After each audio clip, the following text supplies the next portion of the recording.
Programme जुर्मों सज़ा के साथ मैं हूं आपकी मेज़बान पाकीज़ा ज़ाहिद। नाज़रीन, आज के प्रोग्राम में हम नज़र डालेंगे 3 ऐसे जुराइम की वारदातों पर जो माशरती रवैयों और इंसानी ज़िंदगी की तल्ख हकीकतों को नुमाया करते हैं। सबसे पहले रुख करेंगे कराची के इलाके औरंगी टाउन का, जहां परेशान चौक के करीब एक माँ को उसके अपने 2 बेटों ने घर में कत्ल कर दिया। इब्तदाई तहकीकात के मुताबिक ये वारदात इंतहाई अलमनाक ख़ानदानी झगड़े का नतीजा है। क्या हुआ और क्यों हुआ, जानते हैं हमारे नुमाइंदे काशिफ मुश्ताक से, जो जाए वक़ुआ पर मौजूद हैं और बात कर रहे हैं मौके पर पहुंचने वाले पुलिस अफसर मकतूला की बेटी और भाई से, जो इस केस में मुद्दई भी हैं।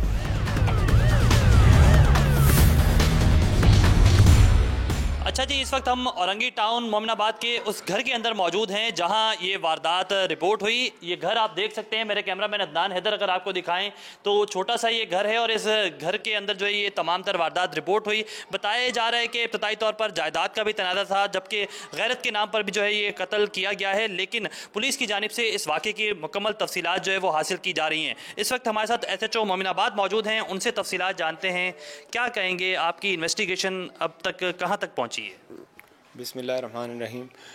अच्छा, जिस टाइम ये वक़ुआ हुआ है 5 तारीख को, उस टाइम स्पॉट पे मैं पहुंचा था, तो उसी टाइम जो है ना इसके अंदर जो है ना कमरे, ये बच्ची को वैसे ही इन्होंने कहा था कि बंद किया हुआ था और इनकी लाश जो इनकी वालदा की वो अंदर पड़ी हुई थी, जिसके आगे डंडा और नाड़ा वगैरह भी पड़ा हुआ था। बहरहाल इन्वेस्टिगेशन हम कर रहे हैं। उस टाइम भी मालूम यही हुआ था कि एक तो इनकी वालदा ये घर बेचने के चक्कर में लगी हुई थी और इनके ज़ाती तनाज़े भी बहुत ज़्यादा हुए हुए थे कि आपस में लड़ाई झगड़े हो रहे थे और कोई और भी मतलब ज़ाती इनका कोई मसले मसाइल हुए हुए थे, जिसकी वजह से इन्होंने ये कदम उठाया था।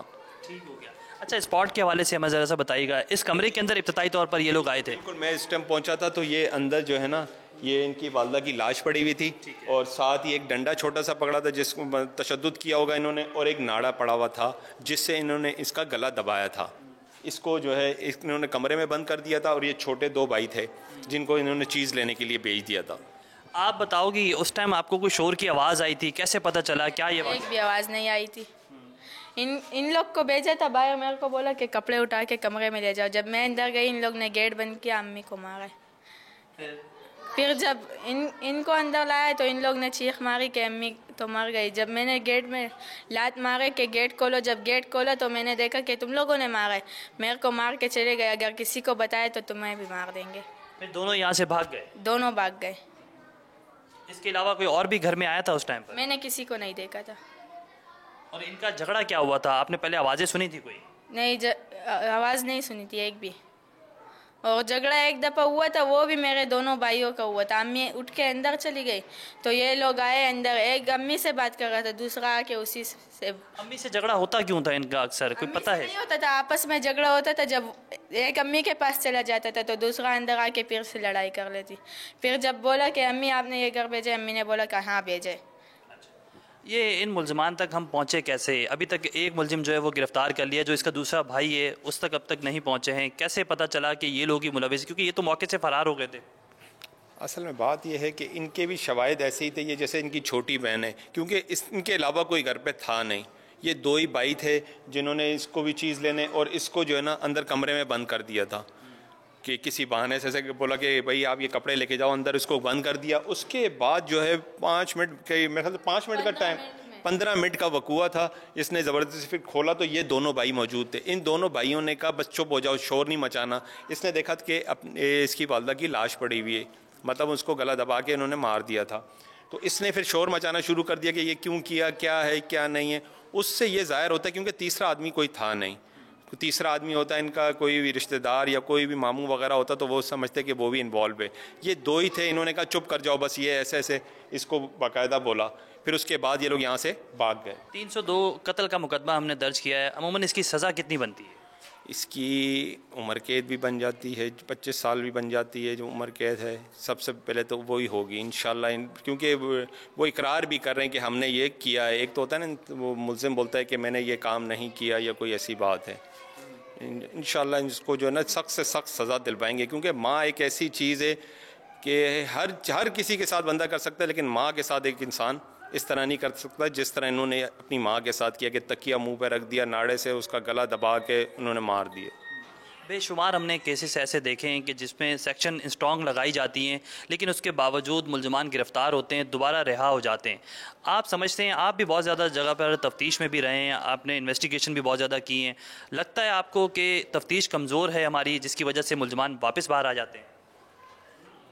बस तफ्तीश थोड़ी सी है, लेकिन इसमें तो अल्हम्दुलिल्लाह बहुत अच्छा मतलब वो है, क्योंकि ये ख़ुद उन्होंने अपना वीडियो बयान भी दिया है कि भाई हाँ हमने इस तरह अपनी वालदा को इस ज़ाती तनाज़े पे मार दिया है। तो इंशाल्लाह इनको पूरी की पूरी सज़ा मिलेगी इंशाल्लाह। हमारे साथ खातून के जो भाई हैं, जो मुद्दई मुकदमा है, वो हमारे साथ मौजूद हैं। उनसे जानते हैं कि आपने इस वाक़े का मुकदमा दर्ज करवाया, क्या लगता है पुलिस आपके साथ कोऑपरेट कर रही है, नहीं कर रही है? बिस्मिल्लाहिर्रहमानिर्रहीम।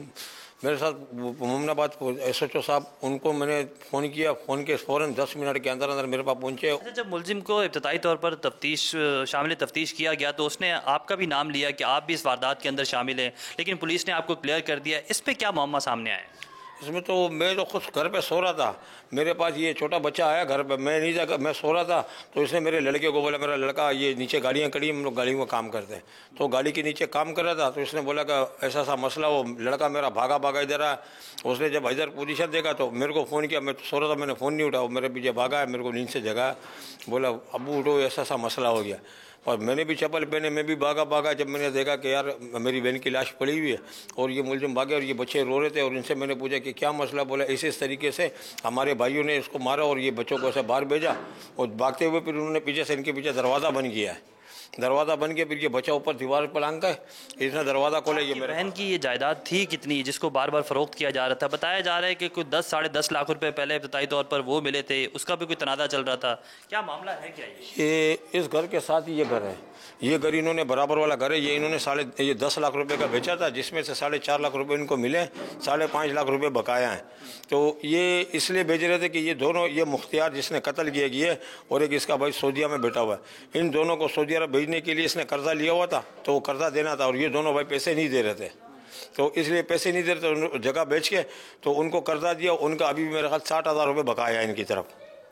ठीक हो गया। बिल्कुल, ये तमाम तर तफसीलात आपने जानी। मैं अपने कैमरामैन से कहूँगा कि आपको घर एक बार फिर से दिखाएं। हमने आपको गली भी दिखाई कि काफ़ी ज़्यादा कंजस्टेड ये गली है, और इस कमरे के अंदर जो है इस बच्ची को बंद किया, और इसके बराबर वाले बिल्कुल कमरे के अंदर जो ये तमाम तर वारदात हुई है। पुलिस की जानिब से मज़ीद भी इन्वेस्टिगेशन की जा रही है, और इब्तदाई तौर पर मोमिनाबाद पुलिस ने जो है वो फौरी तौर पर कार्रवाई की, और कार्रवाई करने के बाद एक मुलजिम को जो है वो गिरफ्तार कर लिया है, और मुलजिम ने तमाम तर एतराफ़ जुर्म भी किया है। उसका जो साथी उसी का भाई है, उसे भी जो है वो गिरफ्तार करना है पुलिस की जानिब से।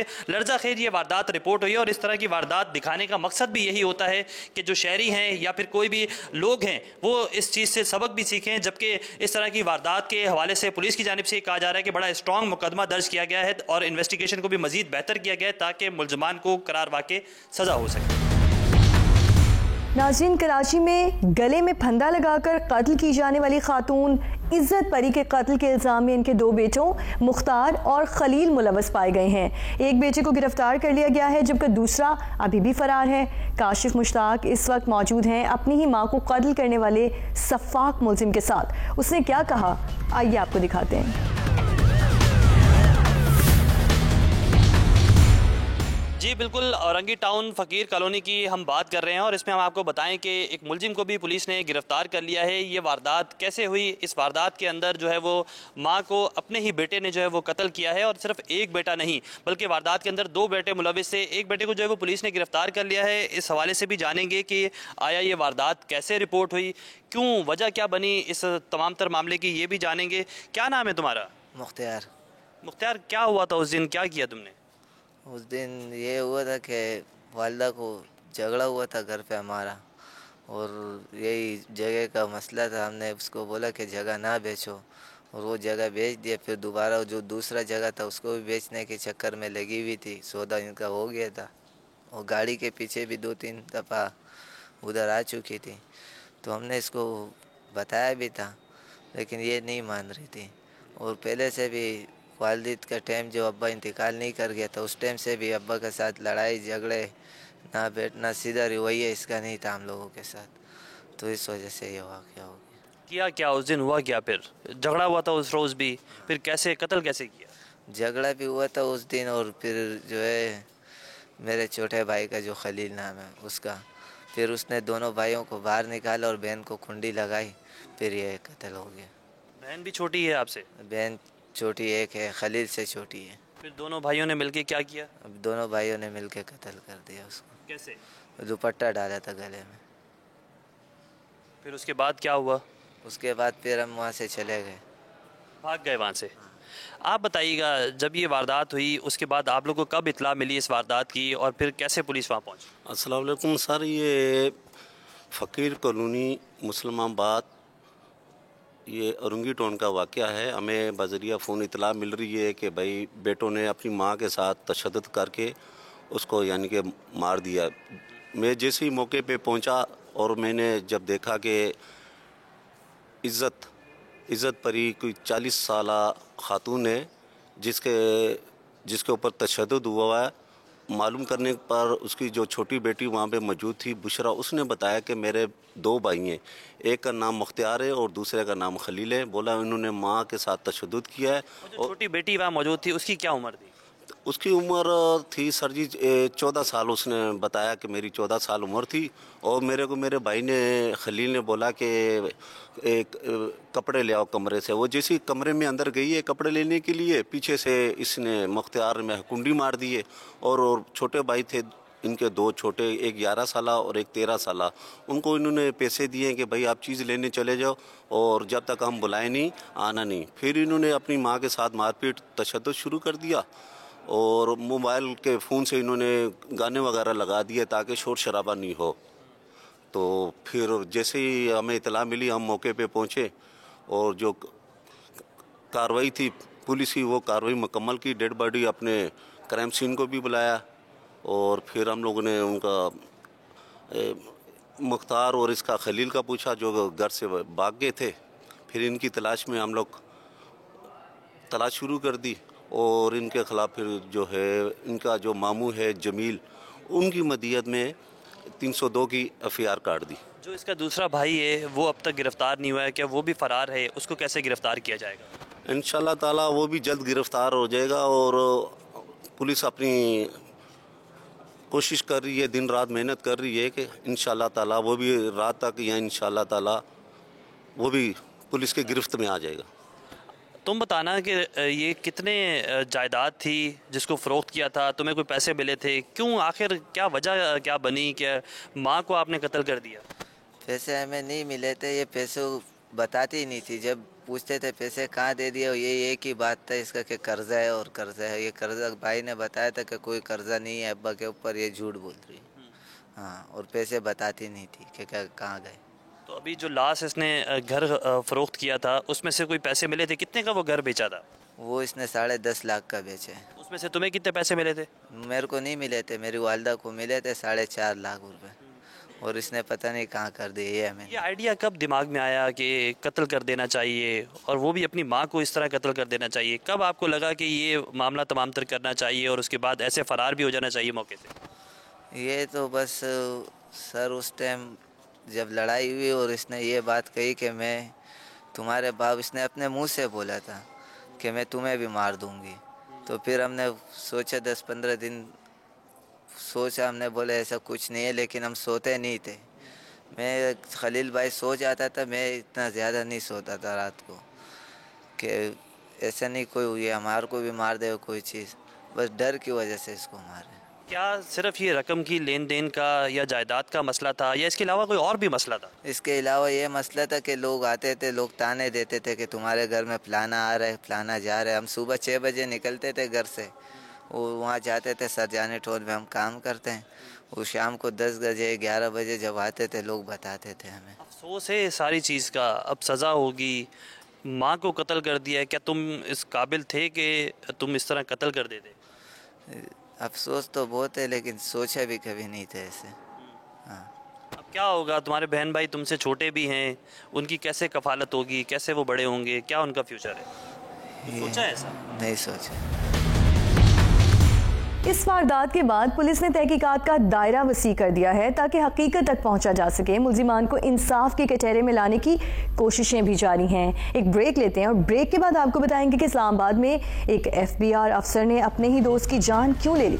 आप हमारे साथ रहिए। प्रोग्राम में दोबारा खुशामदीद। अब बात करते हैं पेशावर में पेश आने वाले इस दिल दहला देने वाले वाक़े की, जिसमें FBI के ग्रेड 19 के अफसर ने अपने ही दोस्त को पैसे के लेन देन पर उसके बीवी बच्चों के सामने बेरहमी से कत्ल कर दिया। क्या हुआ और कैसे, बता रही है हमारी नुमाइंदा नादिया सबूही। जी नादिया।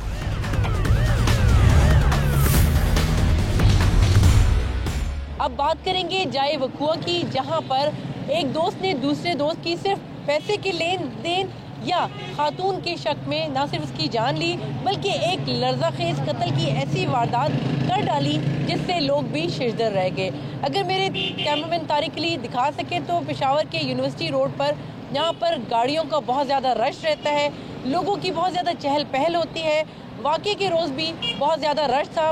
एडिशनल कमिश्नर इरफानुल्लाह अपने ऑफिस से निकले, उनके पास लोडेड गन थी। उन्होंने अपने दोस्त जो कि गाड़ी में सवार थे, उनके साथ उनके बच्चे भी थे, उनकी बेगम भी थी, उन पर फायरिंग की, जिसके नतीजे में वो शदीद ज़ख्मी हुए और जब तक एम्बुलेंस आती या पुलिस यहाँ का रुख करती वो अपनी जान से जा चुके थे। उनको अस्पताल मुंतकिल किया जा रहा था, ताहम रास्ते में वो दम तोड़ गए। पुलिस के मुताबिक यहाँ पर जो लोग थे वो बजाय इसके कि वो फ़ोन करते, पुलिस को इतला करते, एम्बुलेंस बुलाते, उन्होंने ऐसा नहीं किया बल्कि वीडियोस बनाई और सोशल मीडिया पर डाली ताकि उनको लाइक्स मिल सके। अब हम बात करेंगे इरफानुल्लाह और रहमान की भी, जो आपस में दोस्त थे। दोनों एक सरकारी अफसर जो कि कमीशन अफसर है, एडिशनल कमिश्नर है FBI का। तारिक अली बता सकेंगे कि साथ में ये FBI का जो दफ्तर है, ये इसके साथ ही हम खड़े हैं, इसके बिल्कुल सामने, इसके ऐन सामने एडिशनल कमिश्नर FBI ने अपने दोस्त की जान ली। इरफानुल्लाह ने बाहर निकल के अपने दोस्त की जान लेने के बाद पुलिस को ये भी बताया कि मैं अपनी गिरफ्तारी भी दे रहा हूँ और मैं बड़ा मुतमईन हूँ कि मैंने अपने दोस्त को मार डाला है। पुलिस के मुताबिक जो एडिशनल कमिश्नर है वो इस वक्त जुडिशल रिमांड पर जेल में तो हैं, ताहम वो बड़े कॉन्फिडेंट हैं और वो कहते हैं कि मेरा इतना असर व रसूख है कि मैं बहुत जल्द निकल आऊँगा। दूसरी जानिब जो मकतूल के अहले खाना है वो किसी से बात करने पर किसी तौर पे भी रजामंद नहीं है, गम से नढाल हैं और उनका यही कहना है कि उनको सिर्फ और सिर्फ इंसाफ चाहिए। दूसरी जानिब जो सबसे अहम वो ये है कि जो दोनों दोस्त, जिसने फायरिंग की और जिसने जो कत्ल हुआ, दोनों ही हेरोइन के आदी थे। दोनों नशे की वजह से एक दूसरे के साथ इनकी दोस्ती हुई थी और बाद में वही पैसे का लेन देन आखिर में ना सिर्फ दोस्ती को उसने ख़त्म किया बल्कि एक दोस्त के हाथ दूसरे दोस्त की जान भी चली गई। दूसरी बात अगर हम करें बच्चों की और फैमिली की, जिनके सामने एक फायरिंग करने वाला वहीं पर मौजूद है, उसके पास राइफ़ल भी है, बच्चे और बीवी जो मकतूल हैं वो चीख रहे हैं लेकिन यहाँ कोई नहीं आ रहा। वो बच्चे और वो जो ख़ानदान है वो बहुत ज़्यादा यकीनन गम से नढाल तो है, ताहम जो बच्चे हैं वो सारी ज़िंदगी इसी कर्ब से दो चार रहेंगे कि कैसे खुलेआम उनके बाप को फायरिंग करके कत्ल किया गया और किसी ने भी कानून की खिलाफ वर्जी करने वालों को अब तक सज़ा नहीं दी। उनका मुतालबा यही है कि इसको करार वाकई सज़ा देकर बताया जाए कि कानून की खिलाफ वर्जी करना कोई इस कदर आसान नहीं। मुलजिम ने अपनी गाड़ी में सवार मकतूल के बीवी बच्चों के सामने फायरिंग करके दोस्त को शदीद जख्मी किया, जो अस्पताल ले जाते हुए जाँ बहक हो गया। उसके बाद भी मुलजिम लोगों को हिरासा करता रहा और असलहा लहराता रहा। मकतूल के अहले खाना इस सदमे से निढाल हैं और बात करने की हालत में नहीं। जानते हैं ऐनी शाहिदीन से जिन्होंने इस अलमनाक मंजर को अपनी आंखों से देखा और उसके बाद जानेंगे पुलिस का मौक़िफ़। एडिशनल कमिश्नर ने खुलेआम गाड़ी पर फायरिंग की, गाड़ी में सवार अपने दोस्त को फायरिंग करके कत्ल कर दिया, अपनी गिरफ्तारी दी। वहाँ मौजूद जो ऐनी शाहिदीन हैं उनमें से एक से हमने बात करने की कोशिश की है और उनसे जानने की कोशिश की है कि आमतौर पर जिस तरह का वाक़या होता है पुलिस नहीं पहुँच पाती या पुलिस पहुँच जाती है तो लोग क्या महसूस करते हैं इस लाकानूनियत पर। ये बताइएगा कि उस वक्त क्या हुआ तो और आप क्या समझते हैं कि इस तरह के वाक़यात के लिए क्या होना चाहिए। अस्सलाम वालेकुम, आपका बहुत शुक्रिया मैडम। असल में ये जो वाक़या हो रहा था ये मैं रास्ते से गुज़र रहा था और ये सब कुछ मैंने अपनी आंखों से देखा। तो असल में एक किस्म का तशद्दुद है जो कि हो चुका है हमारे सामने। दूसरी बात यह है कि इस बंदे ने फायरिंग भी किया और बच्चों के सामने यानी वालिद साहब कत्ल किया। तो बड़ा अफसोसनाक वाक़या सामने आया। तो भरपूर कोशिश ये है कि हमारे SHO साहब ने भी, जो टाउन का SHO है रिजवान साहब ने, उसने भरपूर इसमें कोशिश की और हम इस तरह मजम्मत करते हैं वाक़या का कि आइंदा इस तरह नहीं होना चाहिए। एनी शाहिद के मुताबिक पुलिस बर वक्त पहुंची और पुलिस ने जो उनका जो रेस्क्यू था, अबाबील स्क्वाड था, उसने कोशिश ये की कि जो ज़ख्मी है उसको फौरी तौर पे अस्पताल पहुंचाएं। पुलिस का कहना है कि ये जुर्म दोस्ती और इत्तेमाद के रिश्ते को तोड़ने की बदतरीन मिसाल है। पैसे के लेन देन के तनाज़े ने सानहा रूनुमा किया। तफ्तीश कहां तक पहुंची है और मुल्जिम को क्या सजा होगी, जानते हैं SHO टाउन थाना से पुलिस का मौक़िफ़।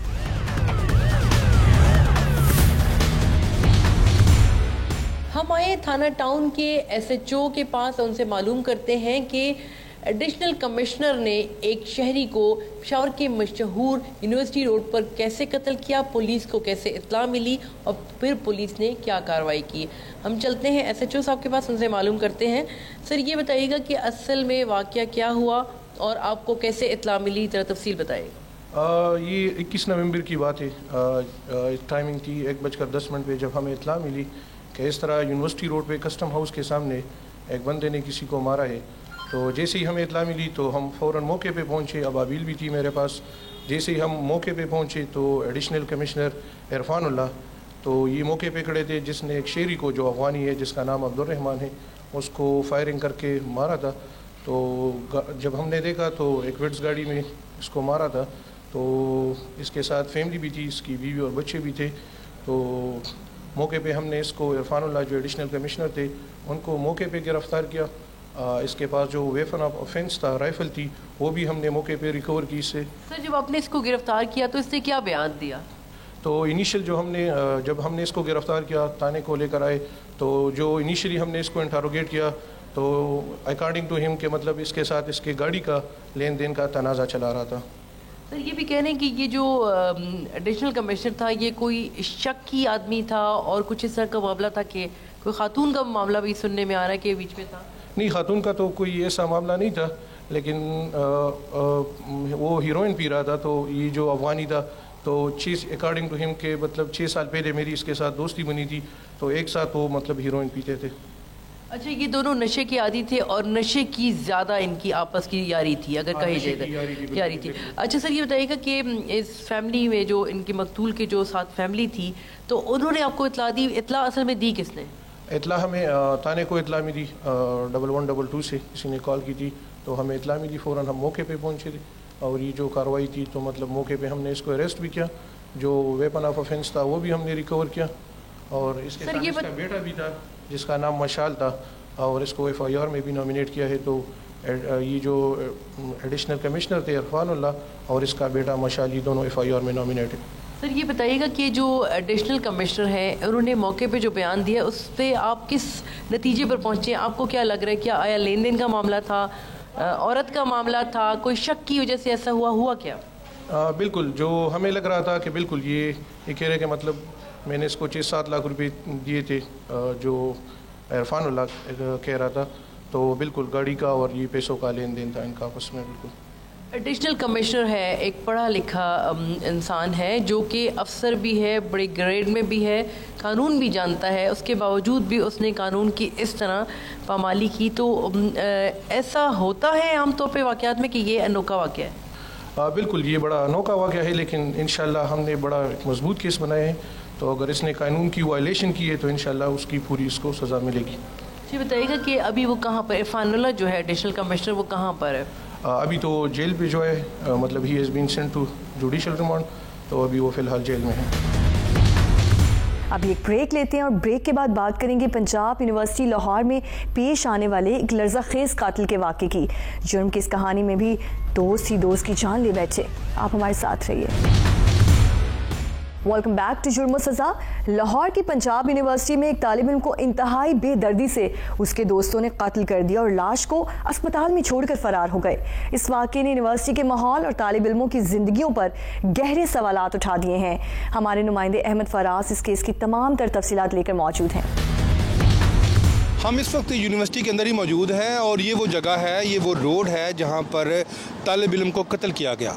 वाक़या कुछ यूँ पेश आया कि जो राना मार था वो अपने दो दोस्तों के साथ गाड़ी में ही सफ़र कर रहा था और इसी रोड से गुजरते हुए चलती गाड़ी में उसके दोस्तों ने उसे फायरिंग करके कत्ल किया।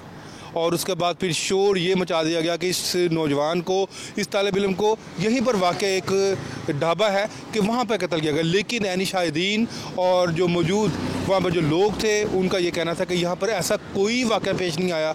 जिसके बाद पुलिस ने यहाँ से तफ्तीश का आगाज़ किया। जब उन्होंने मुल्ज़मान को गिरफ़्तार किया तो उन्होंने बताया कि ये वाक़या जो था ये कैंटीन पर, उस ढाबे पर पेश नहीं आया, बल्कि ये चलती गाड़ी में इसको कत्ल किया गया। और जब इसको कत्ल किया गया, ये मुल्ज़मान जो थे इसी रोड से इसकी डेड बॉडी लेकर वो सीधा शेख ज़ायद अस्पताल चले गए और शेख ज़ायद अस्पताल में उसकी डेड बॉडी छोड़कर गाड़ी समेत वहाँ से फ़रार होने में कामयाब हो गए, जिनको अब पुलिस ने गिरफ़्तार कर लिया और उन्होंने इस कत्ल का एतराफ़ भी कर लिया।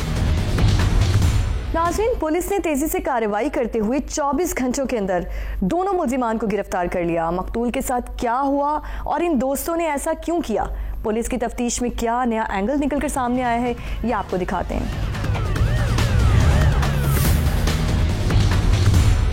लाहौर में चंद रोज़ कबल पंजाब यूनिवर्सिटी के तालिब इल्म को बड़ी ही बेदर्दी से कत्ल कर दिया गया था।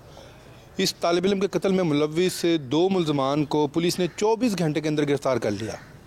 मुल्ज़मान ने क्या इंकशाफ किया, उन्होंने ये कत्ल कैसे किया, क्यों हुआ और फिर उसके बाद वो पंजाब यूनिवर्सिटी से इस लाश को किस तरह अस्पताल छोड़कर फ़रार हो गए, इस सारी तफसीलात जानने के लिए हमारे साथ मौजूद हैं जो मुकामी एसपी जो है बिलाल अहमद। हम उनसे बात करते हैं कि उन्होंने इस केस की तफ्तीश में उन्होंने इतनी जल्दी किस तरह मुल्ज़मान तक पहुँचे और उनको गिरफ़्तार किया। जी बिलाल साहब, ये बताएं कि थोड़ा सा शॉर्ट बताएं कि ये कत्ल क्यों हुआ। जी थैंक यू सो मच। ये बेसिकली 5 दिसंबर को तकरीबन 12:15 पे 3 लड़के निकलते अपने हॉस्टल नंबर 7 से और वो पीसी ढाबा, एक कैंटीन है गेट नंबर 4 जो हॉस्टल्स वाला गेट है उसके ग्राउंड के एक लेफ़्ट साइड पे, वहाँ पे वो नाश्ता ब्रेकफास्ट करने के लिए जाते हैं। और जो एक लड़का जो ड्राइवर है जिसकी गाड़ी थी होंडा सिटी, उसका पास एक पिस्टल था, वो पिस्टल अपने सामने डैशबोर्ड पे रखता है।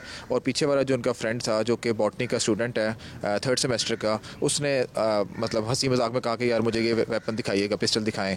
उसने जब देखा तो वो पिस्टल जो था ना वो चैम्बर में पहले से जो बुलेट्स थी ना वो उसके अंदर स्टक थी, तो वो गलती से उससे चल गया। तो ये बेसिकली एक एक्सीडेंटल फायर था और वो पीछे सीट को फाड़ते हुए पीछे वाली बिल्कुल वो पैसेंजर सीट के बिल्कुल पीछे बैठा हुआ था, वो उसको क्रॉस करते हुए उसकी 3 जो है ना वो किडनीज और रिब्स में जाके लगी बुलेट्स जो हैं वो तीनों, और उसके अंदर ही थी बुलेट्स बॉडी के अंदर। वो इंजर्ड हुआ, ये बच्चे परेशान हो गए बहुत ज़्यादा, कोई प्रोफेशनल तो थे नहीं।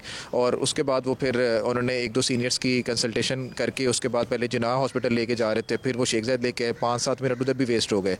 फिर वो और कोई मौके से कोई स्पॉट से कोई 115 की कॉल नहीं थी, अटेम्प्ट टू मर्डर की कोई कॉल नहीं थी। और हम यही सस्पिशियस थे कि छोटी छोटी फाइट्स होती हैं वहाँ पे, तो स्ट्रीट फाइट की 115 की कॉल आ जाती है, लेकिन इतना बड़ा एक इंसिडेंट हुआ है, किसी ने फायरिंग की आवाज़ नहीं सुनी, किसी ने कोई ब्लड ड्रॉप नहीं किसी जगह पे गिरा देखा, तो ये बहुत ज़्यादा उस टाइम बड़ा सस्पिशियस था और कुछ समझ नहीं लग रहा था कि इंसिडेंट जो है वो अंदर हुआ भी है यूनिवर्सिटी की या नहीं हुआ। इसलिए यूनिवर्सिटी की एडमिनिस्ट्रेशन भी बड़ा इसमें वो कंफ्यूज थी कि एग्जैक्ट इंसिडेंट स्पॉट है क्या।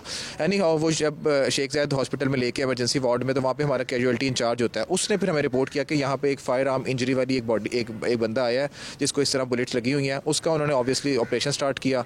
ऑपरेशन के दौरान आफ्टर 15-20 मिनट्स डॉक्टर ने अनाउंस किया कि वो एक्सपायर कर गया।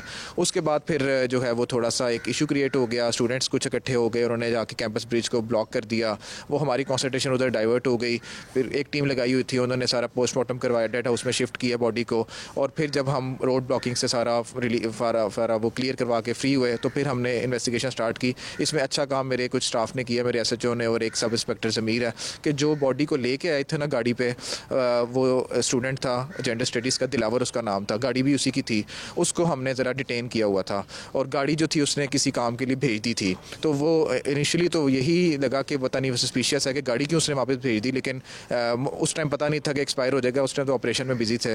लेकिन उस दिलावर लड़के से फिर शाम को जब इंटेरोगेशन स्टार्ट की तो उसने फिर ये सारी स्टोरी रिवील की, ये एक्सीडेंटल फायर था, ये इस तरह हुआ, वेपन सामने पड़ा था, पीछे वाले ने मांगा, हुज़ैफा अब्दुल्ला उस लड़के का नाम था, वो फ़रार हो चुका था। ऑब्वियसली वो जो है जिस तरह भी उस निकला वहाँ से, उस टाइम तो पता नहीं लगा, हम तो रोड ब्लॉक की वजह से हमारी कॉन्सनट्रेशन डाइवर्ट हो गई।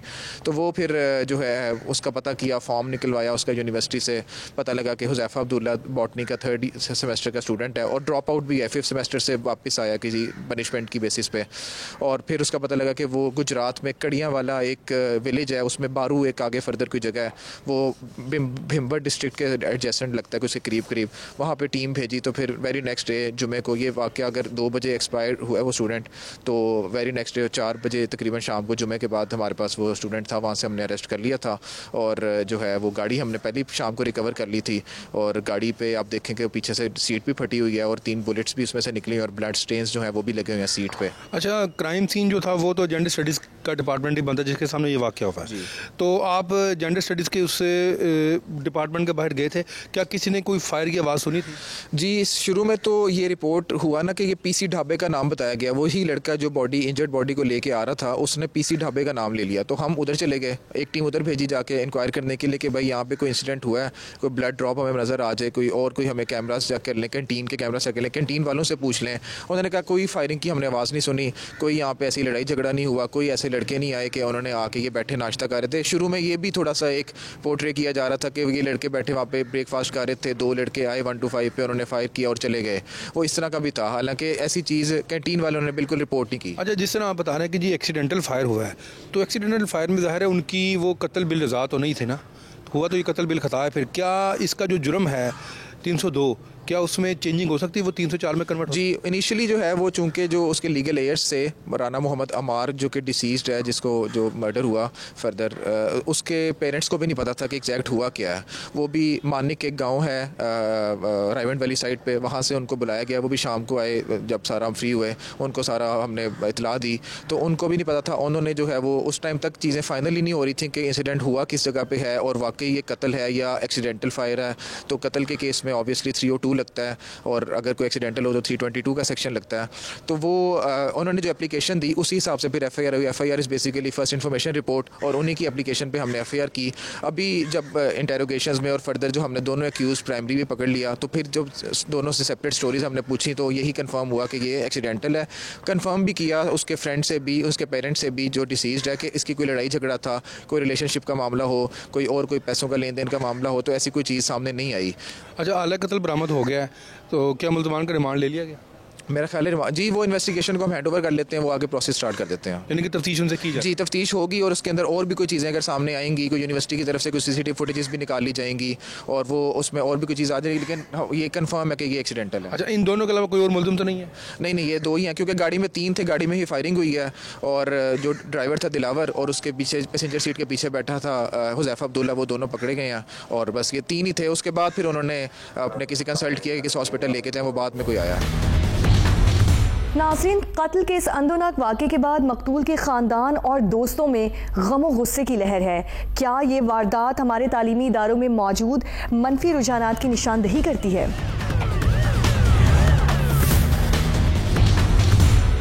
पंजाब यूनिवर्सिटी के एडमिनिस्ट्रेटिव ऑफिसर राना इरशाद और मकतूल राना मार जो है ये उनके मामू भी लगते हैं। राना इरशाद, आइए हम उनसे बात करते हैं कि वो पुलिस की तफ्तीश में अब तक कितने मुतमईन हैं। जी राना साहब, आप ये बताएं कि क्या आप पुलिस की तफ्तीश से मुतमईन हैं?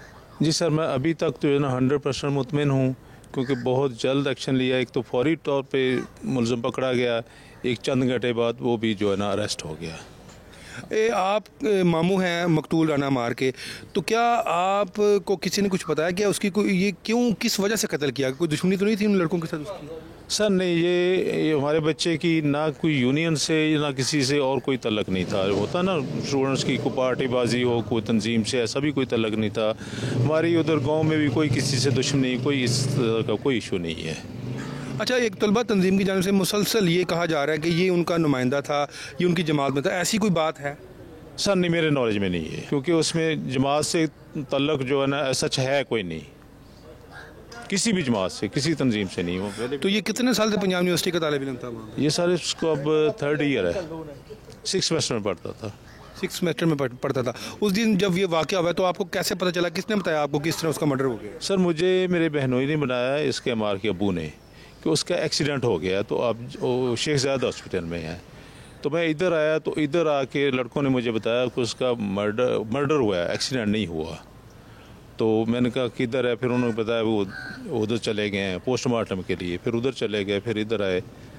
तो हमें तो यही था कि उन्होंने बताया लड़कों ने कि गाड़ी में जा रहे थे, अचानक फायर हो गया। आप मकतूल के सगे मामू हैं जी, उसके वालदान और जो फैमिली है वो अभी तक ट्रॉमे में है जी। बिल्कुल। वो क्या कहते हैं, वो मुतमईन है पुलिस तफ्तीश से? जी बिल्कुल मुतमईन। अभी तक की तफ्तीश जो है ना बिल्कुल ठीक सीमत पे जा रही है। तो हमें तो भी यही है कि जो है ना इंशाल्लाह आइंदा भी बेहतर ही होगा। किसी की तरफ से कोई प्रेशर तो नहीं है आप पे केस वापस लेने के लिए? नहीं, कोई प्रेशर नहीं है, कोई प्रेशर नहीं है। और ना हमने प्रेशर जो है ना आए भी तो उनको इंशाल्लाह फेस करेंगे।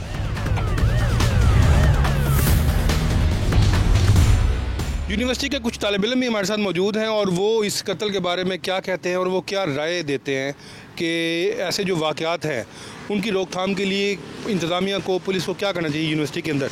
जी आप बताएं, आप स्टूडेंट हैं, यहाँ पे पढ़ते हैं आप? जी मैं यहाँ पर पंजाब यूनिवर्सिटी का स्टूडेंट हूँ और सबसे पहले तो बहुत अफसोसनाक वाक़या हमारी यूनिवर्सिटी में पेश आया है। देखें, ये पंजाब यूनिवर्सिटी जो है पाकिस्तान के एक आला तालीमी इदारों में जो है ना शुमार होता है। ये एक पाकिस्तान की बड़ी यूनिवर्सिटी में शुमार होता है, मतलब हर तरह का डिपार्टमेंट यहाँ पर है, हर डिपार्टमेंट है। अब मैं जब से यूनिवर्सिटी से ये वाक़या हुआ है, हर हॉस्टल से लेके डिपार्टमेंट्स तक जो है ना खौफ का मंजर छाया हुआ है। हर बंदा परेशान है कि कैसे हो गया है, क्यों हो गया है। अभी तक चूँकि रीज़न ही मालूम नहीं है, लेकिन वो खौफ एक आलम है। अब तो हम खुद भी जाते हैं, हमें एक डर लगा रहता है कि यार जब पंजाब यूनिवर्सिटी में इतनी सिक्योरिटी सब के बावजूद ये सब हो सकता है, तो फिर हम क्या ही कह सकते हैं, हम क्या ही मतलब एक्सपेक्ट कर सकते हैं इंतज़ामिया से और गवर्नमेंट से। बाहर ऐसा वाक़या नहीं होना चाहिए। और एक यूनिवर्सिटी यहाँ पर स्टूडेंट आता है, लर्न करता है, ग्रूम करता है। अगर ऐसे के वाक़यात होंगे तो फिर I don't think so Pakistan की कोई भी यूनिवर्सिटी जो है वो सेफ़ है और इंसान या स्टूडेंट जो है वो यहाँ पर लर्न करने को। कोई तालिब इल्म इस वाक़े के बाद यहाँ से यूनिवर्सिटी छोड़ कर चले तो नहीं? मेरे अपने रूम में जो है 5 लड़के थे, 5 में से 2 जो है उनके पेरेंट्स से कॉल आई, वो कह रहे हैं कि जी आप वापस आ जाओ। कुछ जो है हॉस्टल छोड़ कर चले गए जब ये वाक़या हुआ था और जो है एक खौफ का मंजर छाया हुआ है। अभी तक वही डिस्कशन होती रहती है हॉस्टल्स में, डिपार्टमेंट्स में कि यार ये क्यों हुआ है, कैसे हुआ है। अच्छा ये बताएं कि वेपन अंदर यूनिवर्सिटी में किस तरह आ गया? एक तालीमी इदारा है जी जी, यहाँ पे चेकिंग नहीं होती? नहीं, सबसे पहली बात तो ये है कि बाकायदा हम सिक्योरिटी की फ़ीस देते हैं। यहाँ पर काफ़ी ज़्यादा सिक्योरिटी गार्ड हैं पंजाब यूनिवर्सिटी के ख़ुद के। हमने BZ यूनिवर्सिटी देखी है, वहाँ पर मैं पढ़ा हूँ 1 साल, तो वहाँ पर इतने काफ़ी सिक्योरिटी गार्ड नहीं है। अलबत्ता पंजाब यूनिवर्सिटी में बहुत ज़्यादा सिक्योरिटी गार्ड्स हैं, तकरीबन हर गेट पे 10-12 सिक्योरिटी गार्ड बैठे होते हैं। उनके पास उनके व्हीकल्स भी होती हैं। उसके बावजूद भी ये वाक़या जो पेश हुआ है पंजाब यूनिवर्सिटी के अंदर, ये तकरीबन गेट नंबर 4 के पास बताया जा रहा है, सुनने में यही आ रहा है कि PC ढाबे के पास हुआ है। लेकिन ये काफ़ी अफसोसनाक है कि जहाँ पर 12 सिक्योरिटी गार्ड और बाकायदा चेकिंग होती है हमारी, तो उसके बावजूद असले का आना, और वो भी एक तालीमी इदारे में, और वो भी पंजाब यूनिवर्सिटी में, मतलब कि पंजाब यूनिवर्सिटी काफ़ी अच्छी इदारा एक, तो ये इस तरह नहीं होना चाहिए। उसके काफ़ी ज़्यादा स्टूडेंट्स। कोई सिक्योरिटी फ़ीस भी पे करते हैं आप? जी हम बाकायदा सिक्योरिटी फ़ीस पे करते हैं। मेरे ख्याल में पर ईयर 5000 रुपीज़ सिक्योरिटी के होते हैं, जो हॉस्टल चार्जेस के साथ हमें देने पड़ते हैं। नाज़रीन, जुर्म सिर्फ कानून शिकनी नहीं बल्कि इंसानियत के उसूलों की पामाली है। ऐसे वाक़यात हमें याद दिलाते हैं कि माशरे को महफूज बनाने के लिए हमें मिलकर काम करना होगा। अपने इर्द गिर्द के हालात पर नज़र रखें और मोहतात रहें। अगले प्रोग्राम तक के लिए मुझे और मेरी टीम को इजाज़त दीजिए। अल्लाह हाफ़िज़।